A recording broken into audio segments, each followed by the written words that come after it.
Hi AP Psychology students and welcome back. Today we are continuing our topic of cognitive development and moving into a new part of cognitive development, which is the development of language. And of course with that, thinking skills.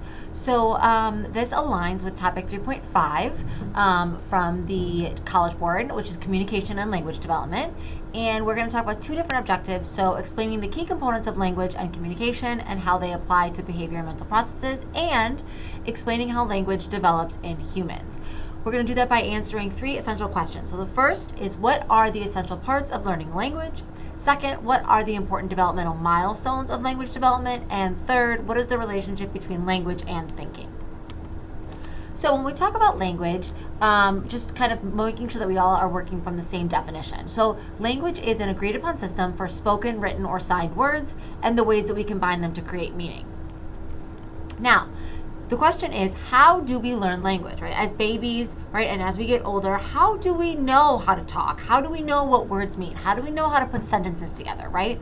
So there has been in psychology, just like lots of other topics, some controversy over whether or not people thought that this was an innate ability, so something that you were born knowing how to do, that you kind of had this, the name for it used to be called the language acquisition device by a psychologist named Noam Chomsky.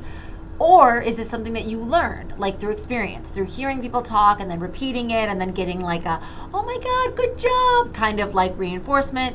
And of course, both are true. So yes, we do know as we continue to study the brain that we do have parts of our brain specifically designated for language, right? The Broca's area and the Wernicke's area. We learned about that in our brain unit. So Broca's is responsible for the muscle movement of the mouth, and Wernicke's is responsible for understanding or language comprehension. So we do come wired for language, right?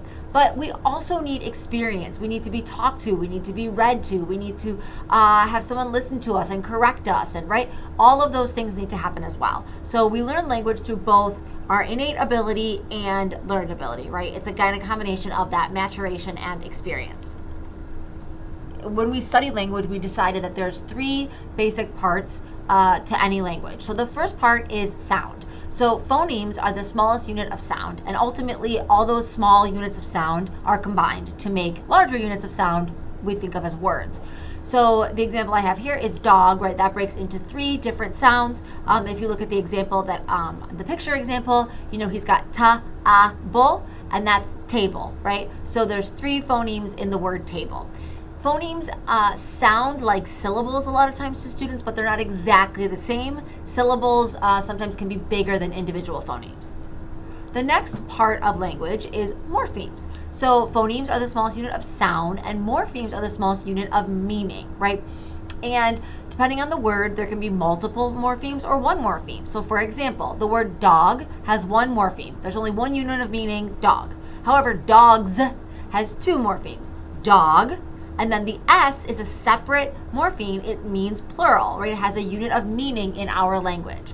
And so I love this little comic here because, you have the ing guys saying like, oh, easy. These guys have been known to take action in the past to ed, because ed in English is a unit of meaning in the past, right? I talked, I walked, etc.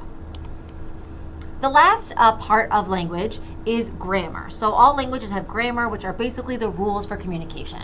So grammar breaks down into two larger categories, semantics and syntax. So semantics is like the meaning of a word, right? And so the example I came up with is running. Like we have running, we have I'm running for office, right? Or like I'm running late. You're not actually physically running late, right? Okay, so what does that mean, right? And how does that kind of change the way that you think?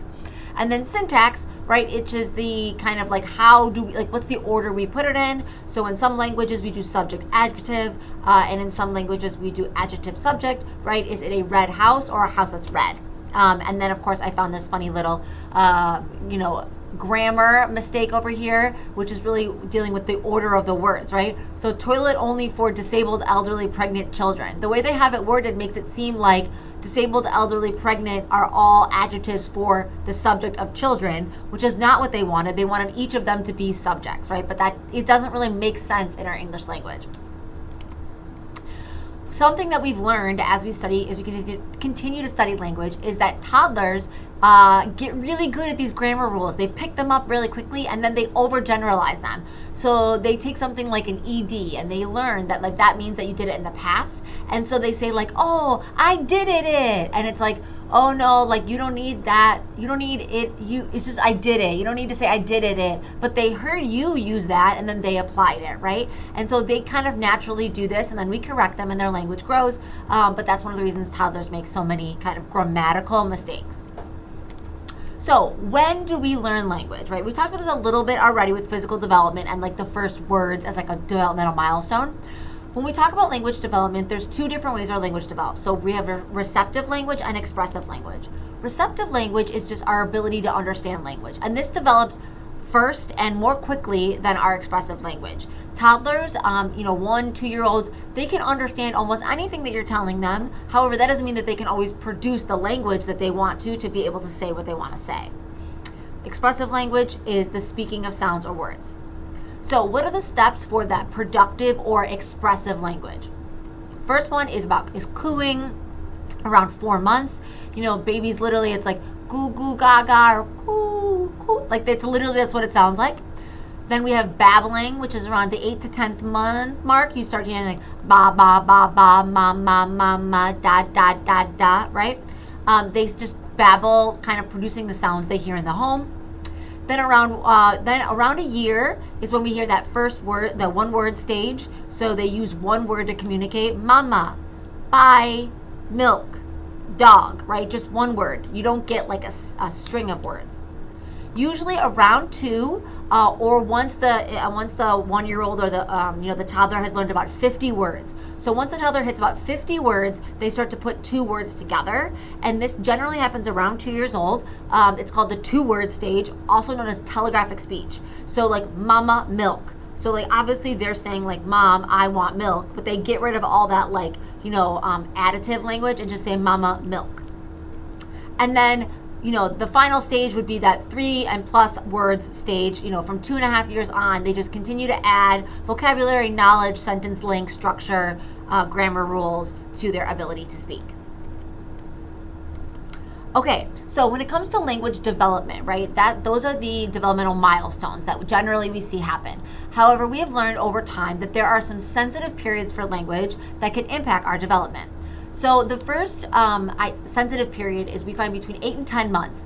Infants are actually born knowing the phonemes for every single language, right? They can hear the phonemes, the sounds in every language. And about 8 to 10 months, we see that they almost turn off, like they no longer respond or look at language that or phonemes that are not in their language. Before age 3, they recommend putting in a cochlear implant for deafness, because then you can get the most out of the hearing, a bit like change that happens. And then children are more able to learn language than adults, right? They're better at it. They can pick it up quicker. And if you learn a language as a child, you can actually become like proficient in it, right? Or master it as an adult. Versus if you learn it as a teenager or adult, you can learn it, but will never be as good at it as a native speaker. And what we do find is that there is a critical period. So critical periods are a little bit more concrete. They find that if you have not been exposed to any language at about 7 years old, then you are never able to master language if you haven't been exposed to it at that point. So if you haven't heard language, been around it, that is like what they call a critical period. So the last thing I want to talk about is the connection between thinking and language, right? So language is obviously what we use to communicate our thoughts, right? Either internal dialogue, thinking about your own, situation or life or whatever, or spoken dialogue that's used to communicate how you think and feel. So there have been some psychologists who've studied the connection between these two. The first kind of idea that came about was this idea of linguistic determinism. So this was the idea that language determined the way that we think, that the words were available to you in your language shaped and determined the thoughts that you were allowed to have. However, that has kind of changed shape over time and become the idea of linguistic relativism or linguistic relativity, which is more that instead of determining the way that we think, language influences the way that we think.